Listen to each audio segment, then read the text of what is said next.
সড়কে একসাথে 7 স্বজনহারা লক্ষ্মীপুরের বাহারের বাড়িতে থামছে না আহাজারি। ঘাতক চালকের শাস্তি দাবি। আমার শ্বশুর বলে ব্রেক কর বাবারে বলে ওকে ফিলারও মারে না, পানিতে ফেলাই দিছে। ড্রাইভার ধরক, ড্রাইভারের বিচার করক। টাঙ্গাইলে পিকআপের ধাক্কায় নিহত 3।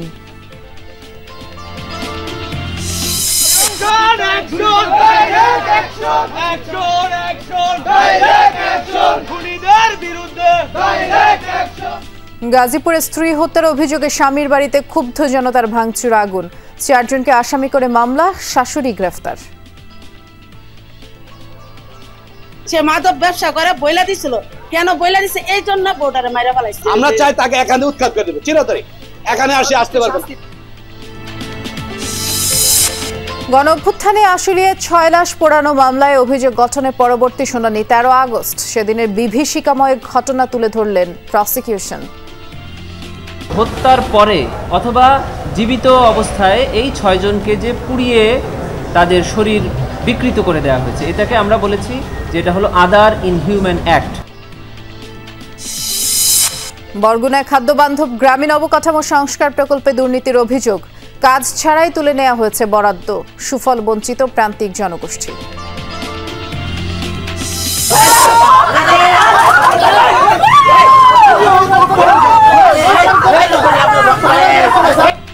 জমি নিয়ে বিরোধে রংপুরে আওয়ামী লীগ নেতার বিরুদ্ধে বাবা ছেলেকে নির্যাতনের অভিযোগ। জুলাই যোদ্ধার করা মামলায় আসামি হলেও জানা নেই পুলিশের। এখান থেকে নৌকাদের নিয়ে ওই বসে ওখানে ওই নৌকাতে পার করে নিয়ে গেল ওই যে এমএনআলিস সাবরাত তলে। এরা আওয়ামী লীগের প্রভাব এখনও খাটায়। সুদূর মার্কেট থেকে আমাদের সরে নিয়ে গেছে, 6টা স্টাম্পে সই নিয়েছে, নিয়ে আমাদের কাছে 8 লক্ষ টাকা চাঁদা চায়। পরিত্যক্ত ঘোষণার পরও মানিকগঞ্জের শিবালয়ে ঝুঁকিপূর্ণ স্কুল ভবনে চলছে পাঠদান। জরাজীর্ণ অবকাঠামো নিয়ে উৎকণ্ঠায় অভিভাবকরা। ক্লাস করতে অবশ্যই ভয় লাগে, উপর থেকে অনেক সিমেন্ট ইত্যাদি এসে আমাদের উপর পড়ে। জরাজীর্ণ ভবনের মধ্যে যেভাবে ক্লাস করাচ্ছে, যে কোনো সময় যে কোনো দুর্ঘটনা ঘটে যেতে পারে।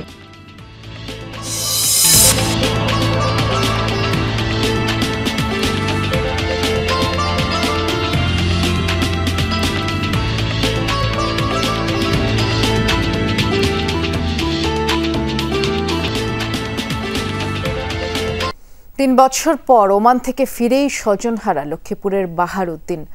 সড়ক দুর্ঘটনায় একসাথে পরিবারের 7 সদস্যের মৃত্যুতে এখন পাগল প্রায় তিনি। নির্বাক, নিস্তব্ধ স্বজন আর এলাকাবাসী। ঘাতক মাইক্রোবাস চালকের দৃষ্টান্তমূলক শাস্তি দাবি পরিবারের।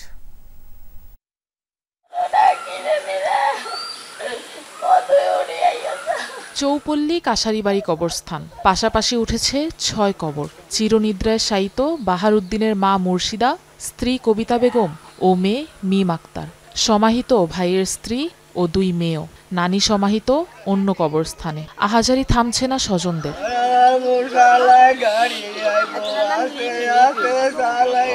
আমার নাতিনি কি ড্রাইভারে দিবনি। বাড়িতেও শোকাবহ পরিবেশ, থামছে না কারো কান্না।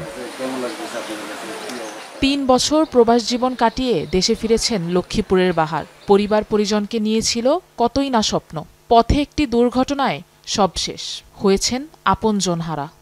আমার শ্বশুর বলে ব্রেক কর বাবারে বলে ওকে ফিলারও মারে নাই, পানিতে ফেলাই দিছে। পানিতে ফেলাই দেওয়ার পরে 200-300 হাত দূরত্ব চলে যাইতেছে, নৌকার মতো পানির ভিতরে যাইতেছে না। আমি এরা বলতেছি, এরা বাইরে তুমি বলতেছে লক টিপ দিয়ে দরজা খুলি দিয়ে এরা টক্কা দিয়ে বাইরে যাবে সবাই। এ লক খুলে আমি তারা বলতেছি তুই চাবি দিয়ে দে, নয় লক খুলি দে, এটা দরজা খুলে দিলে আমরা বাইরে যাবো। এ খুঁজতেছে না। আমি সবকিছুই হারাই ফেলছি। আমার এখন আছে শুধু কান্না ছাড়া আর কিছুই নেই। একসাথে পরিবারের 7 সদস্যের মৃত্যু।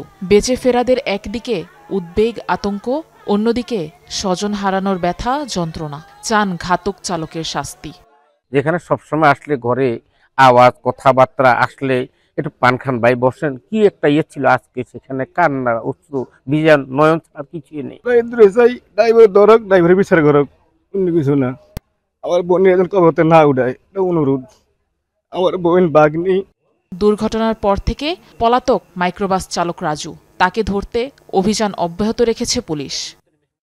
ওনারা যদি মামলা না করতো তাহলে আমরা পুলিশ বাদী হয়ে মামলা করতাম, ওনারা নিজেরাই মামলা করবে। না, ড্রাইভার তো ঘটনার পরে পলাতক হয়ে গেছে, আমরা খোঁজ খবর নিচ্ছি, চেষ্টা করতেছি। ড্রাইভার পলাতক হয়ে গেছে ঘটনার পরপরই। বুধবার ভোরে শাহজালাল আন্তর্জাতিক বিমানবন্দরে পৌঁছান বাহারুদ্দিন। তাকে নিয়ে মাইক্রোবাসে লক্ষ্মীপুরের চৌপল্লী গ্রামের উদ্দেশ্যে রওনা হন পরিবারের সদস্যরা। নোয়াখালীর বেগমগঞ্জে চালক নিয়ন্ত্রণ হারালে খালে পড়ে যায় গাড়ি। নিহত হন ৩ শিশু ও ৪ নারী। আফরোজা লামিয়া, যমুনা নিউজ। টাঙ্গাইলের ধনবাড়িতে পিকআপ ভ্যান এবং মোটরসাইকেলের সংঘর্ষে ৩ জন নিহত হয়েছে, 1 জন আহত হয়েছে। ভোরে বিলাসপুর বটতলা এলাকায় এই দুর্ঘটনা। পুলিশ জানায়, সেনাবাহিনীতে সৈনিক পদে পরীক্ষা দিতে মোটরসাইকেলে সানি মিয়াকে নিয়ে ঘাটাল ক্যান্টনমেন্টে যাচ্ছিল আলামিন ও স্বপন। পথে জামালপুরগামী একটি পিকআপ ভ্যানের সাথে সংঘর্ষ হয় মোটরসাইকেলটি। ঘটনাস্থলেই মারা যান আলামিন, স্বপন মিয়া এবং পিকআপ ভ্যান চালক জুয়েল। সবার বাড়ি জামালপুরে। পুলিশের প্রাথমিক ধারণা দ্রুতগতির কারণে এই দুর্ঘটনা।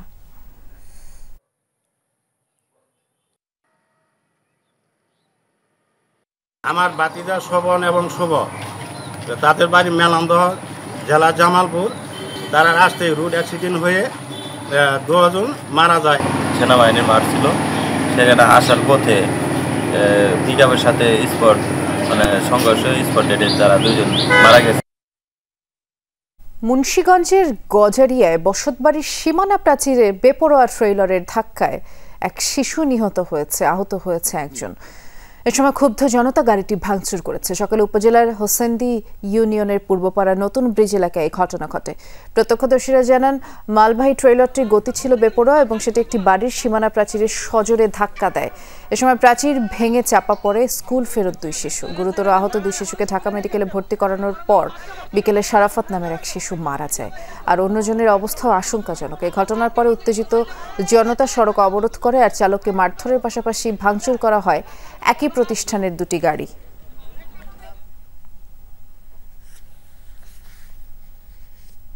গাজীপুরের শ্রীপুরে স্ত্রীকে পিটিয়ে হত্যার অভিযোগ উঠেছে স্বামীর বিরুদ্ধে। বিক্ষুব্ধরা আগুন দিয়েছে অভিযুক্তের বাড়িতে। হত্যার ঘটনায় স্বামীসহ 4 জনকে আসামি করে মামলা করেছে নিহতের পরিবার।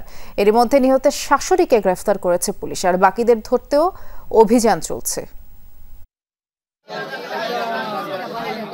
ক্ষুব্ধ জনতার দেয়া আগুনে পুড়ছে অভিযুক্তের বাড়ি। গাজীপুর শ্রীপুরে স্ত্রীকে হত্যার অভিযোগে স্বামীর 2টি বাড়িতে আগুন দেয় বিক্ষুব্ধরা।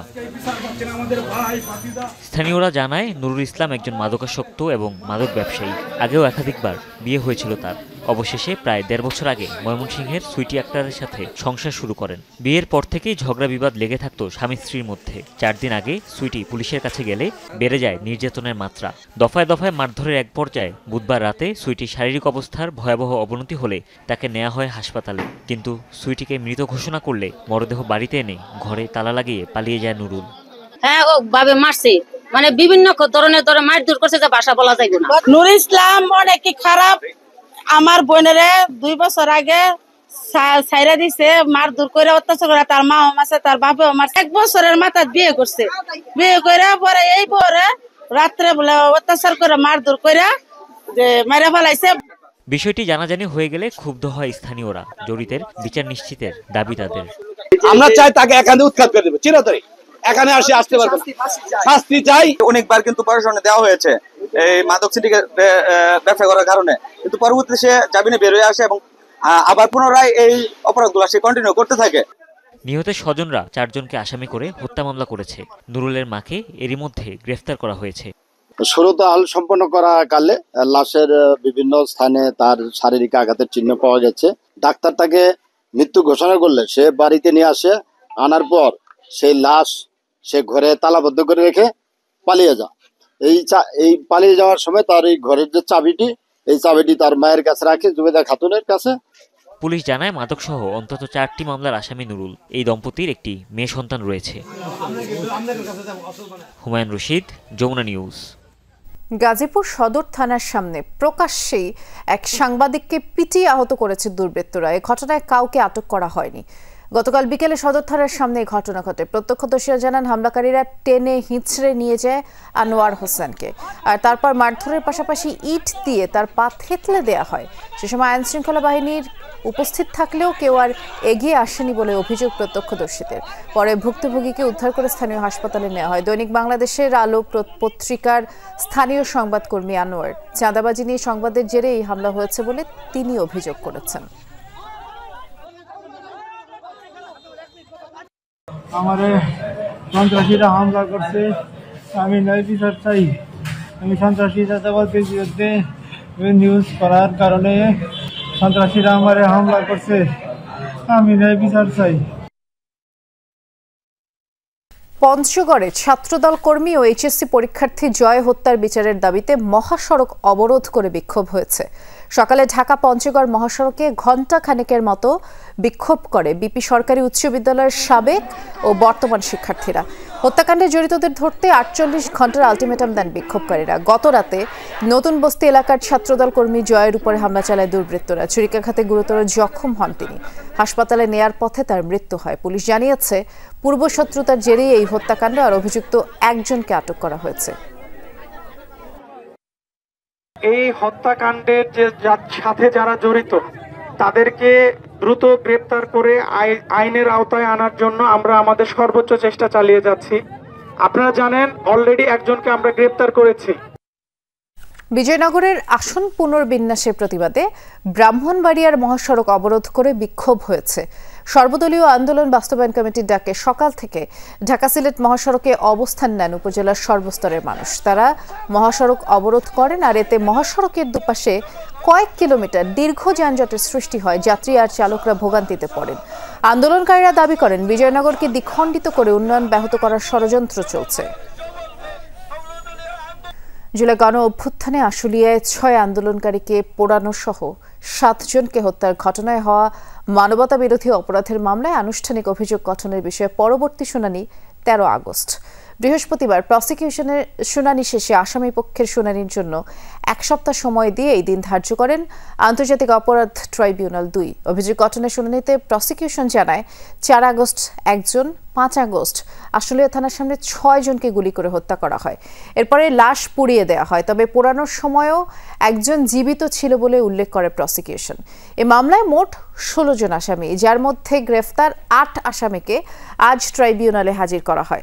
সাবেক সংসদ সদস্য মোহাম্মদ সাইফুল ইসলাম, সাবেক উপপরিদর্শক বিশ্বজিৎ সাহা সহ এই মামলায় 8 আসামি পলাতক। আর পলাতক এই 8 আসামির পক্ষে 2 জনকে রাষ্ট্র নিযুক্ত আইনজীবী হিসেবেও নিয়োগ দিয়েছেন ট্রাইব্যুনাল। এদিন রাজধানীর রামপুরায় কার্নিশে ঝুলে থাকা আমির হোসেনকে গুলির ঘটনা এবং 2 জনকে হত্যা মামলার ঘটনায় সাবেক ডিএমপি কমিশনার হাবিবুর রহমান সহ 5 জনকে অভিযুক্ত করে ট্রাইব্যুনালে আনুষ্ঠানিক তদন্ত প্রতিবেদন দাখিল করেছে প্রসিকিউশন। ডিফেন্স সময় চাওয়ায় অনারেবল ট্রাইব্যুনাল সন্তুষ্ট চিত্তে আগামী 13 তারিখ অর্থাৎ 13ই আগস্ট ডিফেন্সের শুনানির এবং তাদের কিছু আবেদন আছে সেই আবেদনগুলো শুনানির জন্য দিন ধার্য করেছে। জুলাই গণ অভ্যুত্থান চলাকালে আশুলিয়া এলাকায় 29 জনকে গুলি করে হত্যা করা হয়েছে। এটাই হলো টোটাল ইনভেস্টিগেশন। এর মধ্য থেকে 4 তারিখে একজনকে হত্যা এবং 5 তারিখে 6 জনকে হত্যা। এই 7 জনকে হত্যার জন্য আজকের যে ফরমাল চার্জের উপর শুনানি হলো সেটা হয়েছে। রংপুর বেগম রোকেয়া বিশ্ববিদ্যালয়ের সাবেক উপাচার্য ডক্টর নাজমুল আহসান কলিমুল্লাহকে গ্রেফতার করা হয়েছে। দুপুরে তাকে রাজধানীর মোহাম্মদপুর থেকে গ্রেফতার করে ঢাকা মহানগর গোয়েন্দা পুলিশ। ডিএমপির গণমাধ্যম শাখা জানায় দুর্নীতি দমন কমিশনের চাহিদাপত্রের ভিত্তিতেই তাকে গ্রেফতার করা হয়েছে। বেগম রোকেয়া বিশ্ববিদ্যালয়ের উন্নয়ন প্রকল্পে অনিয়মের অভিযোগে গত 18 জুন সাবেক 2 উপাচার্য ডক্টর কলিমুল্লাহ এবং AKM নুরুন নবী সহ 5 জনের বিরুদ্ধে এই মামলা করে দুদক। মামলার এজাহারে বলা হয় আসামিরা পারস্পরিক যোগসাজশে বিশ্ববিদ্যালয় উন্নয়ন প্রকল্পে মন্ত্রণালয়ের অনুমোদন ছাড়া 30 কোটি টাকার বেশি মূল্যের চুক্তি করেন। পাশাপাশি ঠিকাদারকে নো অবজেকশন সার্টিফিকেট অনুমোদন দিয়ে 4 কোটি টাকা আত্মসাৎ করেন। ডক্টর কলিমুল্লাহ 2017 থেকে 2021 সাল পর্যন্ত এই বিশ্ববিদ্যালয়ের উপাচার্য ছিলেন। বেগম রোকেয়া বিশ্ববিদ্যালয়ের সাবেক vice chancellor doctor Nazmul Ahsan Kalimullah তাকে আজ দুপুর আনুমানিক 12:30 ঘটিকার সময় রাজধানী মোহাম্মদপুর থেকে গ্রেফতার করেছে ঢাকা মহানগর গোয়েন্দা পুলিশ ডিবি। তার বিরুদ্ধে দুর্নীতি দমন কমিশনের মামলা রয়েছে, সেই মামলায় তাকে গ্রেফতার দেখানো হয়েছে এবং তাকে বিজ্ঞ আদালতে উপস্থাপন করা হবে। রংপুরের কাউনিয়ায় এখনও বেপরোয়া আওয়ামী লীগ নেতা মুখলেসুর রহমান। তার বিরুদ্ধে জমি সংক্রান্ত বিরোধে প্রকাশ্যে বাবা ছেলেকে তুলে নিয়ে মারধরের অভিযোগ রয়েছে। মুখলেস বৈষম্য বিরোধী আন্দোলনে হামলা মামলার আসামি হলেও তা জানা নেই বলে দাবি পুলিশের। ঘটনাটি গেল 16 মের।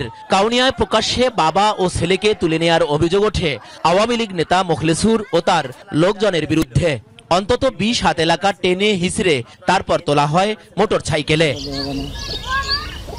তুলে নেয়ার পর কাশিম ও মাহবুবুরকে দেয়া হয় পুলিশে। মামলাও করেন মুখলেসুর রহমান। ভুক্তভোগীদের অভিযোগ, ঘটনা যাচাই ছাড়াই তাদের গ্রেপ্তার দেখানো হয়। পরে জামিন পেয়ে অপহরণ মামলা করতে গেলেও গড়িমসি করেছে পুলিশ। ওখানে মারপিট করে, ওখান থেকে এসে করে এখানে এই সাইন মার্কেট নিতে এখানে মারপিট করে। এখান থেকে নৌকাদের নিয়ে ওই বসে ওখানে ওই নৌকাতে পার করে নিয়ে গেল ওই যে এমএনএলিস সাবরাত তলে। এরা আওয়ামী লীগের প্রভাব এখনো খাটায়। এরা আমাদের ওইখানে দুদুর মার্কেট থেকে আমাদের সরে নিয়ে গেছে। আচ্ছা 10টার দিকে 6টা স্টামে সই নিছে, নিয়ে আমাদের কাছে 8 লক্ষ টাকা চাঁদা চায়। ট্যাপা মধুপুর ইউনিয়নের 4 নম্বর ওয়ার্ড আওয়ামী লীগের সাধারণ সম্পাদক মুখলেসুর রহমান। সাবেক বাণিজ্যমন্ত্রী টিপু মুন্সির অনুসারী হিসেবে পরিচিত তিনি। অভিযোগ, সেই প্রভাবে গড়েছেন নিজস্ব বাহিনী। চরের জমি দখল সহ নানা অপকর্মে জড়িত তারা। বাবুর কাসমালের ছেলে ওনাকে এই জায়গায় ছেঁচড়াইতে নিয়ে আসলো, নিয়ে এসে মনে করেন যে এতটুকু পর্যন্ত আইনে এই জায়গা থেকে যখন উলঙ্গ হয়েছে, উলঙ্গ থেকে ওই পোয়াল পর্যন্ত নিয়ে গেছে। আমি কি করি, এই যে কাপড়ের আসল এইভাবে না দিয়ে স্যান্ডাক পেঁচা নিবে ধরি, বারবারই পেঁচা নেই ওরা ফেলা দেয়, বারবারই পেঁচা নেই ওরা ফেলা দেয়। ওরা অনেক সংখ্যা ছিল, এই কারণে আমরা ওদেরকে বাঁচাইতে পারি নাই। আমি এতে 10টার দিকে আসে দেখে এই জায়গায় এরকম মানুষজন এরকম অনেক মারধর করতেছে এদেরকে। মুখলেসুরের দাবি, সব অভিযোগ ভিত্তিহীন। উল্টো সেদিন মারধরের শিকার তিনি। না, এটা ওনার দেখে আমরা অপহরণ করি নিকে। ওখানে হয়তো হুড়াজুরা হয়েছে, যখন আমার মাথায় ডাং দিছে, এই মাথায় যখন রক্তপাত হয়েছে, তখন এই দেখে তখন মানুষও হই হাল্লা চিল্লাচিল্লি কি হয়েছে আমি আর পরে খবর পাওনি, আমাকে ওই অবস্থায় মেডিকেলে নিয়ে গেছে। পুলিশ বলছে দুপক্ষের জমির সোলেনামা দলিল সংক্রান্ত বিরোধ আছে, পাল্টাপাল্টি মামলাও চলমান। এর আগেও ঘটেছে একাধিকবার সংঘর্ষ। আমাদের সব অফিসার এখন নতুন, হয়তো তারা ওইভাবে আইডেন্টিফাই করতে পারে না। আর বিচার প্রার্থনা তো করতে গেলে তাদেরকে আমরা আইনের ভিতর থেকে চেষ্টা করি। প্রিভিয়াস রেকর্ড হয়তো তদন্তে উঠে আসবে, তখন যথাযথ ব্যবস্থা নেওয়া হবে। বৈষম্য বিরোধী ছাত্র আন্দোলনে গুলিবিদ্ধ শাহ আলমের করা মামলার 50 নম্বর আসামিও মুখলেসুর রহমান। সরকার, মাঝারুল মান্নান, যমুনা নিউজ, রংপুর। বরগুনার পাথরঘাটায় গেল অর্থ বছরে 4 কোটি টাকা ব্যয়ে কাবিখা, কাবিটা, টিআর ও খাদ্যশস্য প্রকল্পে ব্যাপক অনিয়ম দুর্নীতির অভিযোগ উঠেছে। গ্রামীণ অবকাঠামো সংস্কার কর্মসূচির এসব প্রকল্পে কোথাও নামমাত্র বা কোথাও কোনো কাজ না করেই বরাদ্দ তুলে নেওয়া হয়েছে। স্থানীয়রা বলছেন, লুটপাটের কারণে ত্রাণ ও দুর্যোগ মন্ত্রণালয়ের বরাদ্দের সুফল পাচ্ছে না প্রান্তিক জনগোষ্ঠী। গ্রামীণ অবকাঠামো সংস্কার কর্মসূচির আওতায় গেল অর্থবছরে বরগুনার পাথরঘাটা সদর ইউনিয়নের 2 নম্বর ওয়ার্ডের নিজ লাঠিমারা কিল্লাগামী এলাকায় মাটির রাস্তা নির্মাণের জন্য বরাদ্দ দেয়া হয় 12 টন গম। কাগজে কলমে বাস্তবায়ন দেখিয়ে গম উত্তোলন করা হলেও স্থানীয়দের অভিযোগ, এবার কোনো কাজই হয়নি এখানে। কাজ বাস্তব বছর হয় না, এটা গেল বছর কাজ করছে, বছর আর কাজ হয় না। কিল্লে কোনো কাজ হয় নাই, এই কিল্লে নিজেরই মারা কোনো কাজ হয় নাই।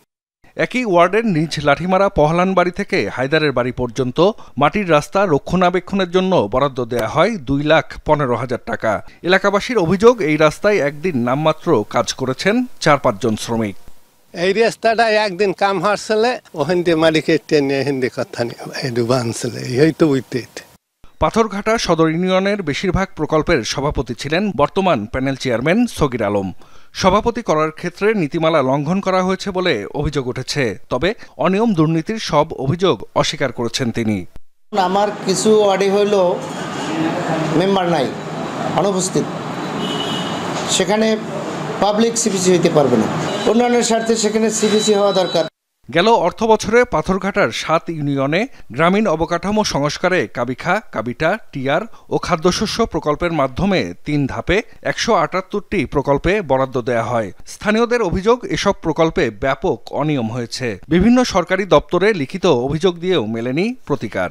বেকুদ্দে অল্প একটু কাদা উড়াইলে পাইক দেয়, দাঁত করে বেড়াই দিয়ে থুয়ে গেছে ওই তো সিডি বিডি অল্প অল্প মাটি দিয়ে গেছে 1020-25 টাকার কাজ করছে টোটাল 40%-এর উপরে বা 50%, কোন জায়গায় 30%, কোন জায়গায় 20%, এরকমের কাজ হয়েছে। কত টাকার বরাদ্দ, তারপর কোন সংস্থা থেকে মাটি ভরাট কি বালু ভরাট, হ্যাঁ এগুলো তো আমি জানবো, কিন্তু আসলে আজ পর্যন্ত আমি কিছুই এই ব্যাপারে জানি না। পরিপত্র ফলো করা হয় নাই, কারণ পরিপত্রে আছে যে আপনার শ্রমিক লাগবে, শ্রমিক বাছাই করতে হইবে, প্রকল্প বাছাই করতে হইবে। গাইবি প্রকল্প দিয়ে মানে মহালুট।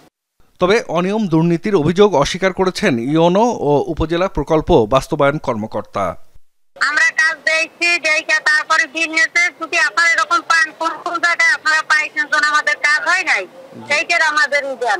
যেগুলো তো বলেছেন যে কোনো কাজ হয়নি, আমরা সেগুলো দেখেছি এবং সেখানে কাজ হয়েছে বলে আমরা ছবি ভিডিও সহ আমরা নিয়ে এসেছি। 8টা রয়েছে যেগুলো আমরা বৃষ্টির জন্য কাজ করতে পারি নাই। আগের যে যারা মেম্বার ছিলেন তারা অনেকেই পলাতক, সঙ্গত কারণেই একাধিক তাদেরকে করা হয়েছে। সিপিসি মেম্বারকে দেওয়া যায়, চেয়ারম্যানকে দেওয়া যায়, মানে কোনো গণ্যমান্য ব্যক্তি হইতে পারে। অনিয়ম দুর্নীতির অভিযোগ গুরুত্বের সাথে খতিয়ে দেখে ব্যবস্থা নেয়ার তাগিদ স্থানীয়দের। জাহিদ হাসান, যমুনা নিউজ। মানিকগঞ্জে পরিত্যক্ত স্কুল ভবনে চলছে পাঠদান। সরকারি প্রাথমিক বিদ্যালয়ের এই বেহাল দশা, ঝুঁকি নিয়ে কোমলমতি শিক্ষার্থীদের ক্লাস নিচ্ছেন শিক্ষকরা এবং দুর্ঘটনার শঙ্কায় অভিভাবকরা থাকছেন সবসময় উদ্বিগ্ন।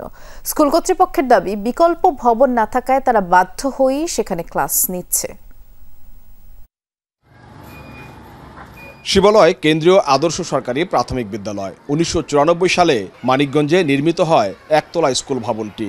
শ্রেণী সংকটের কারণে 14 বছর পর 2008 সালে টিনশিট দিয়ে দোতলা করা হয়, কিন্তু বেহাল দশার কারণে 2022 সালেই পরিত্যক্ত ঘোষণা করা হয় ভবনটি।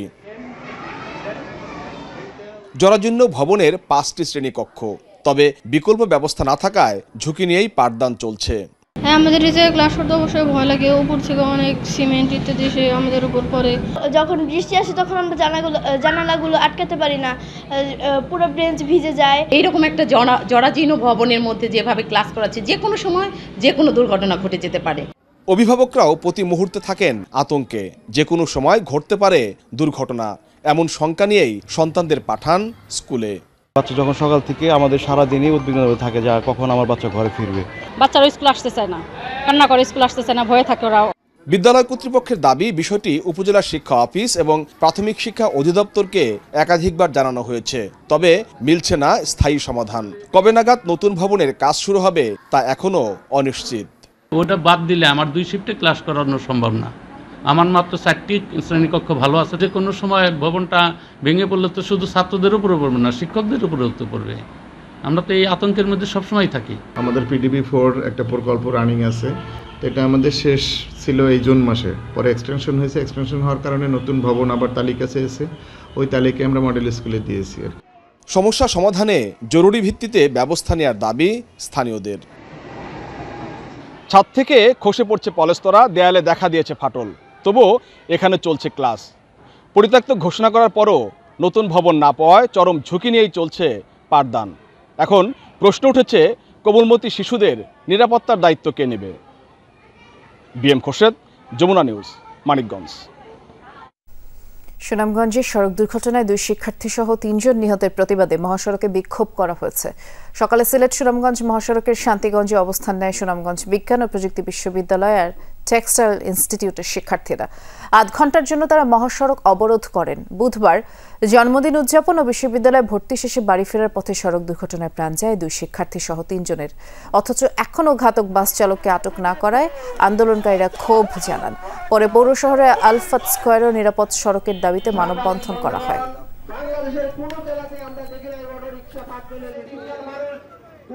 সাগরে মাছ ধরতে গিয়ে নিখোঁজের 11 দিন পর কুয়াকাটা সৈকতে ভেসে এলো ট্রলার সহ এক জেলের মরদেহ। সকালে সৈকতের ডিসি পার্ক সংলগ্ন এলাকায় FB সাগরকন্যা নামের ট্রলারটি ভেসে আসে। এ সময় পোশাক দেখে জেলে ইদ্রিস মিয়ার পরিচয় শনাক্ত করেন স্বজনরা। কলাপাড়ার মধুখালী গ্রামের বাসিন্দা তিনি। গত 26 জুলাই 15 জেলে সাগরে মাছ ধরতে গিয়ে ঝড়ের কবলে পড়েন। নিখোঁজ হন ইদ্রিস সহ 5 জন। তাদের মধ্যে কয়েকদিন আগেই একজনের মরদেহ ভেসে আসে। সিলেটে হতদরিদ্রদের বিনামূল্যে কিডনি ডায়ালাইসিস সেবা দিতে কাজ করছে ব্র্যাক ব্যাংক। দুপুরে টুকের বাজারে কিডনি ফাউন্ডেশন সিলেটের কার্যক্রম পরিদর্শন করেন কর্মকর্তারা। তারা জানান সেবা নিশ্চিতে একটি অক্সিজেন প্ল্যান্ট স্থাপনে এরই মধ্যে আর্থিক সহায়তা দিয়েছে ব্র্যাক ব্যাংক। আর সেই সাথে নতুন উদ্বোধন হওয়া ভবনের একটি ফ্লোরের নামকরণ করা হয়েছে স্যার ফজলে হাসান আবেদের নামে। কিডনি ফাউন্ডেশনের 2024 সাল থেকে এ পর্যন্ত মোট 4788টি কিডনি ডায়ালাইসিস সেবা সম্পন্ন হয়েছে বলেও জানান সংশ্লিষ্টরা। ফ্ল্যাগশিপ সিএসআর প্রজেক্ট আছে অপরাজেয় আমি, যেটা হচ্ছে হেলথ ফোকাসড। এই প্রজেক্টের ইনিশিয়েটিভ হিসেবে আমরা আর কি কিডনি ফাউন্ডেশনের সাথে কাজ করছি। স্যার ফজলে হাসান ফাউন্ডেশনের থেকে ফ্রি ডায়ালাইসিসের একটা ফাউন্ডেশন তৈরি করা হয়েছে, যেহেতু ওনার ড্রিম ছিল।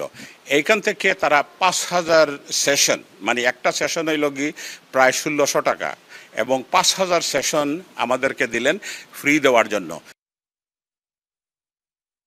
ক্যান্সারের চিকিৎসায় ব্যবহৃত রেডিওথেরাপি মেশিন 12 বছর ধরে পড়ে আছে খুলনা মেডিকেলের ক্যান্সার বিভাগের সামনে। রোগীরা সেবা নিতে আসলেও তাদেরকে অন্যত্র পাঠানো হয়। হাসপাতাল কর্তৃপক্ষ বলছে মেশিনটি এখন যেন তাদের গলার কাঁটা। 20 কোটি টাকা মূল্যের রেডিওথেরাপি লিনিয়র এক্সিলারেটর মেশিন 1 যুগ ধরে পড়ে আছে খুলনা মেডিকেলের রেডিওলজি ও অনকোলজি বিভাগের বারান্দায়। ক্যান্সার রোগীদের চিকিৎসায় ব্যবহৃত মেশিনটি 2012-13 অর্থ বছরে খুলনা মেডিকেলে পাঠায় স্বাস্থ্য অধিদপ্তর। তবে সেটি ব্যবহার উপযোগী করতে দেয়া হয়নি কোনো নির্দেশনা। এত বছরেও এ বিষয়ে পদক্ষেপ নেয়নি সংশ্লিষ্টরা। মেশিনটি আদৌ ব্যবহার হবে কিনা জানা নেই হাসপাতাল কর্তৃপক্ষের। এখানে বড় মেশিন পড়ে আছে, কিন্তু আমরা ঠিকমতো চিকিৎসা এখানে পাইতেছি না। টাকা দেওয়ার জন্য বলতেছে, কিন্তু আমাদের কাছে এত অর্থনীতি নাই। কারা এটা কিনেছিল, কারার সাথে জড়িত ছিল, এই কি প্রসেসিং এটা কেনা হয়েছিল, কেন কেনা হয়েছিল, যেহেতু ব্যবহার হচ্ছে না, যেহেতু এখানে কাজে লাগতেছে না, কেন মেশিনটা নষ্ট হচ্ছে, এরা জবাবদিহিতা করতে হবে তাদের। সরকারিভাবে এই খরচটা অনেকই কম। সরকারি যদি সেটা 15-20-এর মধ্যে হয়ে যায়, তাহলে বেসরকারিতে এটা চলে যাবে 80-90 হাজার টাকা। এবং বেসরকারির মধ্যেও centre to centre, machine to machine, disease to ডিজিজের লোকেশন টু লোকেশন অনুযায়ী খরচটা ভিন্ন। হাসপাতাল কর্তৃপক্ষ বলছে চাহিদাপত্র ছাড়াই রেডিওথেরাপির মেশিনটি খুলনায় পাঠিয়েছিল সংশ্লিষ্ট বিভাগ। এরই মধ্যে ওয়ারেন্টির সময়কালেও শেষ হয়েছে। ক্যান্সারের মেশিনটা যখন থেকে এখানে আসছে তখন থেকে আমাদের গালার কাটা। আমি যতটুকু যা আমার কাছে ইনফরমেশন আছে, আমরা বেসিক্যালি ক্যান্সারের মেশিন চাইনি, এভাবেই পড়ে আছে এবং এটা খোলাও হয় নাই। এখন এটা হয়ে গেছে যে জায়গা দখল করে আছে আমাদের অন্য কাজকর্ম করতে পারতেছি না। এটার কারণে এটা আমরা রিপিটেডলি নিয়ে যাওয়ার জন্য বলছি, তাও নিয়ে যাচ্ছে না। খুলনা মেডিকেলে প্রতি মাসে 1000-এর বেশি ক্যান্সার আক্রান্ত রোগী আসেন, যার অর্ধেকেরই প্রাথমিক পর্যায় থেকে শেষ পর্যন্ত চিকিৎসার বিভিন্ন ধাপে প্রয়োজন হয় রেডিওথেরাপি। সেবা না পেয়ে ছুটতে হয় ঢাকায় কিংবা পার্শ্ববর্তী দেশে। সাভারে যে রেডিওথেরাপি দিছি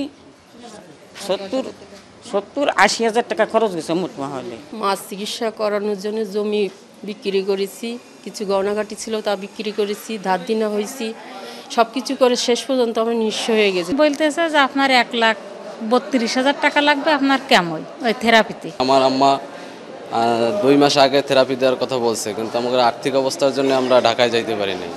বিভাগের আর কোনো হাসপাতালে ক্যান্সার রোগীদের চিকিৎসায় রেডিওথেরাপির সুযোগ নেই। এতে রোগীদের খরচ বাড়ছে 4 গুণেরও বেশি। সাবরিনা লিজা, যমুনা নিউজ।